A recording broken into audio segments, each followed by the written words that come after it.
Sure, there's one on every street corner in your neighborhood, but does your local coffee house know how to make the perfect cup of joe? Let me tell you, I'm going to the experts on this one, and these folks take coffee making serious. Seattle is probably best known as the coffee capital of America. Though there's no statistical data to back this up, the claim is most likely based on the specialty coffee craze that began here and swept the nation.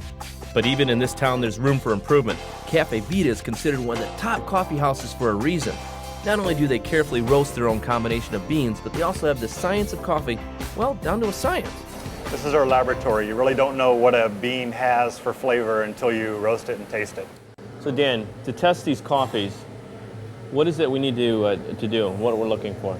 Okay, these have been steeping for a few minutes. We've got just the grounds in the hot water, the crust on top. The first thing we're going to do is break the crust and smell the coffee and judge its aroma. We're looking for flavor and character that we really like, and we're looking for defects we don't like. And just like this, right? Just like this. Wow, it's really strong. You can really smell that. Now we can do the slurp test and really taste this. So as we're tasting this, we've got the bowl spoon. We'll pick up a small sample, and we want to really spray it over our palate. We want to mix it with air. We want to cover all parts of our mouth, just like wine. Right.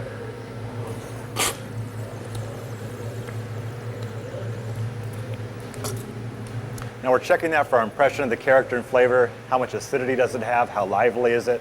How much body does it have? What's the aftertaste like? And there's a lot of subtleties to coffee. And what we work on is really kind of bringing out those subtleties, putting them together in such a way we get a great, very interesting cup of coffee. Well, I can't wait to go try some coffee up front. CAFFE VITA is very particular about their coffee, and that shows in the way it's poured. They won't even let you make an espresso for a customer unless you've spent months in training. This is Meg. Meg is a barista, right? So you gotta explain to me how to make a great cup of espresso. Exactly.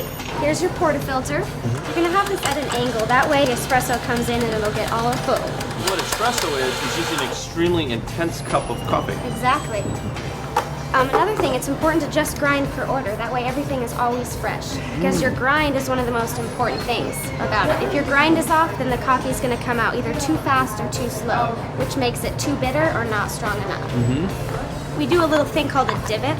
That way that you know that there's enough espresso in each time that you're doing it. It's like the perfect amount. Another important thing is that this is even. That's why you really want to get above it, and we use about 30 pounds of pressure, so you really want to do it really hard. You want your shots to take about 22 to 26 seconds. It's really important to extract everything that you get.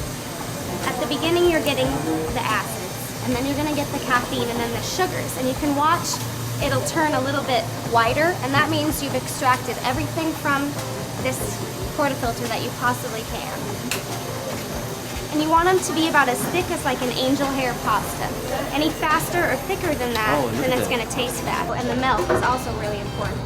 If your milk is too thick, it's not going to be as velvety and as smooth as that.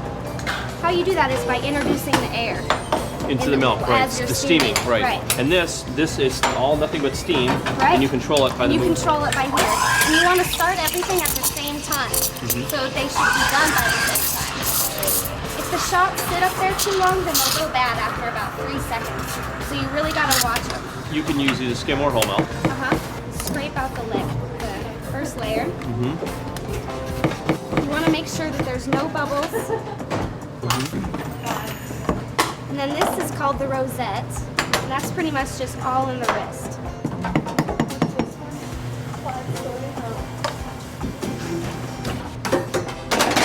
Oh, that is beautiful. Look at that. Oh, America, this is why we're such coffee fanatics. All because of the Seattleites. Thank you so much. You're welcome. That has got some intense flavor. Great coffee, great seafood, great adventure. This has been Keith Famie. Thank you for joining me on my weekend in Seattle. And remember, you really haven't been there until you've eaten the food. Ah, that's good.